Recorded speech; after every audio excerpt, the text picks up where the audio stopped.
¿Cómo les va? Estamos en Montevideo 919, Montevideo, casi esquina Paraguay. Este edificio, con ladrillo a la vista, la manera de las escuelas del Brigadier Cacciatore, cuya insólita currícula sigue siendo vigente en las escuelas municipales gracias a la profusa, excesiva, imbécil democratización del debate permanente de Alfonsín, que se reunieron, no sirvió un carajo y sigue siendo mejor manu militar y bueno, listo, ¿no? El nudo gordiano se corte, ¿no? La navaja de Ockham, bueno.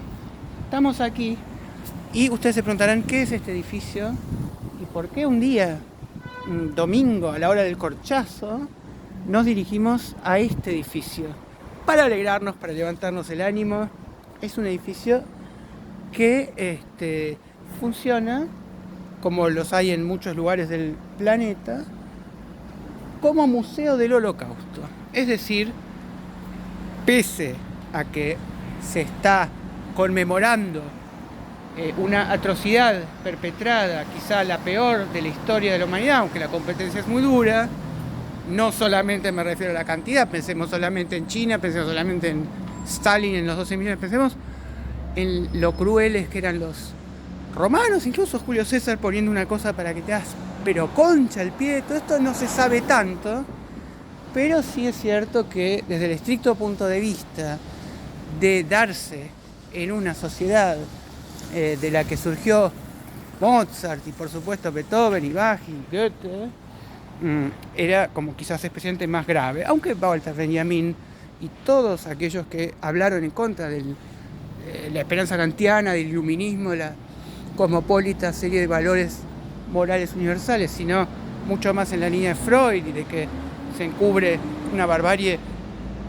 y una motivación interior propulsada, digamos, animada por impulsos animales y primitivos y digamos, ¿qué es la animalidad? Para Darwin mismo, no solamente.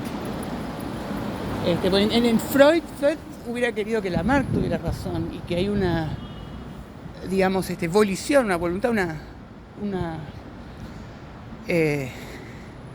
una íntima teleología que ha generado la evolución, pero no le ha molestado enterarse de esto. Bueno, este es el Museo del Holocausto. Tenemos aquí una cita de Primo Levi que dice: si comprender es imposible, conocer es necesario, porque lo sucedido puede volver a suceder.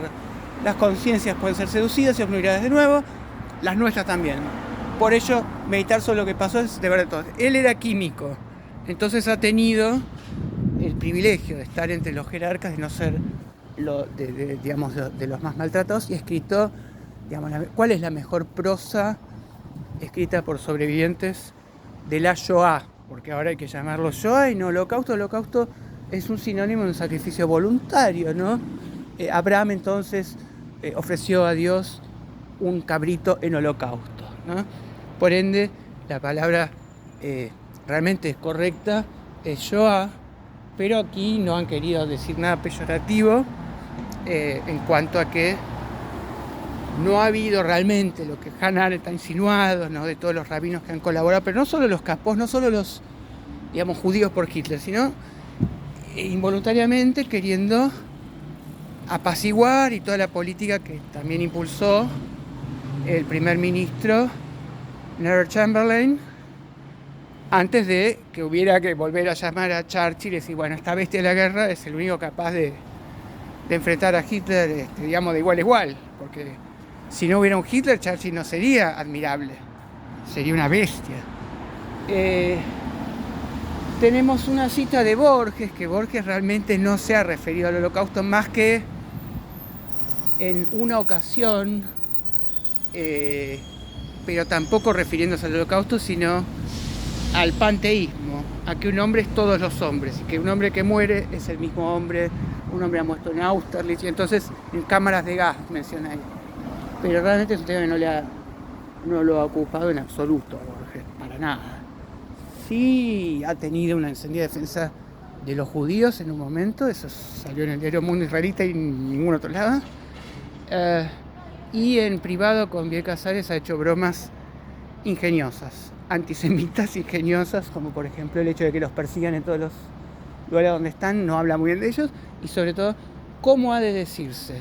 Así nomás, como abreviado, hay que decir judío abreviado, y dice, ¿cómo abreviado? Claro, sin el de mierda. Bueno, del Holocausto tenemos también, por ejemplo, una crítica feroz de Harold Bloom, muy judío, que se ha ocupado inclusive, o sea, la temática judía le ha interesado tanto, que inclusive le ha interesado el error de Shakespeare. Podemos señalar muchísimos errores en Shakespeare sin que le quite pasión y sin que se lo destrone en absoluto del primer puesto en mejor escritor de la historia. Un error, por ejemplo, el personaje Rodrigo en Otelo, al pedo, un total maniquí que viene cuando necesita alguien a quien hablarle, se va, pero no estaba en el original y no es necesario. Pero el error que él señala es por qué hace que Shylock se convierta. Como ustedes sabrán, es considerado un personaje antisemita, Shylock. No que Shakespeare lo fuera, pero que ese personaje es antisemita, aunque el gran director judío Ernst Lubitsch, el único que ha hecho una muy buena película sobre los nazis durante el nazismo, y aún así fue considerado un sacrílego de mal gusto, como si Oscar Wilde hubieran dicho, el director más exquisito, el que todos decían tiene el toque de decir indirectamente, de hacer que el espectador sea quien suma 2 más 2 y es un alusivo. Bueno, tiene ese famoso chiste, una película que se llama To Be or Not To Be, una película en la cual los protagonistas interpretan Hamlet. Carol Lombard, su última película, espectacular, porque tiene un accidente de avión, ¿no? Es Gardel, sí, y tenemos allí, también se puede pensar, ¿no? Como que el héroe es un cornudo, cosa que no suele ser, porque una cosa es como era antes condenado el cornudo, en lo machista, que decía, bueno, no te la cogiste bien, no cuidaste tu hacienda, no, se fue porque las mujeres son como las chapas, hay que clavarlas bien para que no se vuelen, culpa tuya. Bueno, entonces se inventa carga de la prueba, el que es la víctima de una traición, una estafa emocional, finalmente es considerado corresponsable, por lo menos corresponsable, porque había insuficiencias y un vacío emocional, y entonces los dos tienen la culpa, una pareja, siempre responsabilidades compartidas. Todas esas ideas que suenan tan progresistas, ¿no? Que incluso yo he escuchado el tipo la cagaba a palos y decían, bueno, pero ella de algún modo con su palabra le pegaba, cosas así. Bueno, pero después vino el feminismo y reivindicó la figura del cornudo. No, el cornudo es, ¿pero qué te pensás? ¿Es una cosa tuya, tu posesión? Machirul, bueno, en fin, de manera es una figura frente a tantas otras figuras, los gordos que por comer facturas son víctimas, ¿no? Enfermedad social, de la necesidad de cuerpos perfectos, ¿no? O sea, gente que sí tiene la culpa reivindicada, no digo los que por un problema glandular, ¿no? Bien, bueno, pero entonces, el cornudo es reivindicado, el héroe de la película ahí es Joseph Tura, un actor que hace de Hamlet. La película comienza brillantemente con Joseph Tura concentrado, dispuesto a hacer el soliloquio y decir to be or not to be, el soliloquio del suicidio, existir o no existir, la obra más extensa de Shakespeare, nunca representada en sus 4 horas, la única obra en la que tenemos el folio literario. De todas las demás tenemos el folio para los actores. Shakespeare hacía 2 versiones cada vez, pero no se han conservado.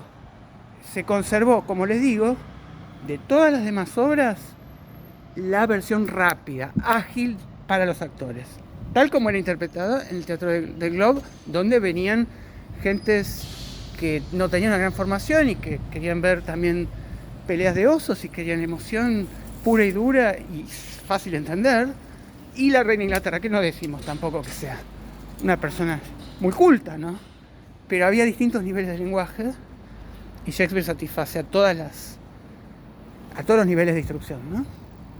Bueno, Entonces se dispone a decir esto, vemos una escena brillante donde vemos al apuntador, que lo ve así y cree que duda, pero no la duda hamletiana, sino que pregunta, piensa que no se acordaba la letra, entonces le sopla, ser o no ser, ya empezamos con una carcajada majestuosa y una burla intelectual, porque Shakespeare, para el que ve esa película, Shakespeare es la alta cultura inaccesible, ¿no?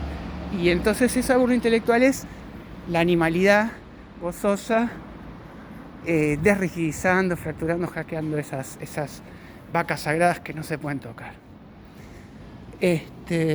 Bueno, este hombre descubre que un espectador se levanta y se va. Y lo que él teme es que él es un mal actor, que no gusta y por eso se levantó el público. Lo que no sospecha es que este tipo está enamorado de la esposa. Entonces se siente aliviado al final de que sea eso, porque en su narcisismo laboral dice, bueno, tengo una hermosa esposa y actúo bien, no es que se fue porque actuó mal. Y el chiste que es considerado de mal gusto es el chiste o de una pelea mucho más profunda, de un conocedor de la causa mucho mayor, porque Chaplin hizo esta película, Un gran dictador, sin saber nada. Lubitsch era alemán y Lubitsch tenía a su hija Nicola en alemán. Estaba realmente muy consustanciado con lo que era el ideal alemán de la superioridad, no solo, digamos, racial proclamada, sino también esta idea cultural, porque Hitler realmente decía Beethoven es mejor que el jazz, y había esta idea de que somos más refinados los nazis. Y todo esto lo muestra muy bien. Pero entonces, disfrazados de nazis, que es una cosa que después se recuperará en El tren de la vida y muchas otras, se escapan de Varsovia, pero antes tienen que pasar por una serie de lugares, y cada vez que se entrevista disfrazado de nazi, este actor comenta, ya que están, ahora que conquistaron Varsovia, ¿conoce usted al famoso actor Joseph Tura? No, nunca, en la putísima vida de Dios oí hablar de él, no lo conozco, no. En cambio, finalmente llega campo de concentración Erhardt y dice, sí, lo conozco, porque incluso se hace un chiste con él. Sí, ¿qué chiste? Él le hace a Shakespeare lo que nosotros le hicimos a Polonia. Bueno, por ese motivo fue considerado de mal gusto, frente a un Chaplin que pidió no estrenar El gran dictador cuando se enteró de la existencia de los campos de concentración. Realmente no se sabía. Es decir, realmente no es que hubo muy mala voluntad de que no quisieran liberar los primeros a los campos de concentración. Realmente no se sospechaba. Recién después de haber ganado la guerra se empezó a tomar conciencia, pero no fue sino hasta los años 70, con la serie Holocausto, que los propios alemanes lo supieron. Porque Hitler ocultó los campos de exterminio en Polonia, luego de haber hecho como un caso testigo para ver cuán popular era Hitler gracias a la reactivación económica, la guerra, los terrenos conquistados, o por el antisemitismo. El antisemitismo era como una cosa que muy insólitamente trajo él a escena. O sea, hubiera habido Segunda Guerra Mundial sin Hitler, por culpa del Pacto de Versalles, por las condiciones de cómo terminó la Primera Guerra, pero no hubiera habido Holocausto. Entonces estamos en el Museo del Holocausto. Yo quería recordar, tengo un alumno alemán divino, filósofo, trabajó aquí muchos años y me contó una anécdota genial, varias, ¿no? Pero esta vinculada a realmente lo que se espera y lo que es la realidad. Y entonces una vez trajeron aquí a sobrevivientes a campos de concentración para que den testimonio, y tuvieron que a uno retirarlo porque empezó a declarar no, los demás se dejaron matar como mansos corderos porque son tontos, yo soy pícaro, yo soy vivo, yo les serví el cafecito a los jerarcas nazis y a mí me respetaba, y toda una cosa impresentable. Había que sacarlo porque el mensaje que había que dar era bastante maniqueo, blanco y negro. No, que en todo acontecimiento humano hay matices y hay desvíos, ¿no? Bueno, entonces yo quería que recordemos este Museo del Holocausto, que es algo mucho mejor que recordar el Boca River. El Boca River vamos a hablar en otro momento, cuando ya me haya recuperado. Es interesante todo el planteo que hace gran Fernando Cago, ¿cómo se llama? Gagón. Es un técnico muy erudito que ha citado T.S. Eliot, The Wasteland, ¿no? I will show you something new, fear in a handful of dust. En fin, un planteo extraordinariamente original, innecesario, como es siempre esa apuesta del arte que va más allá del cálculo y que resulta completamente sobrecogedora, y River nos recontracogió.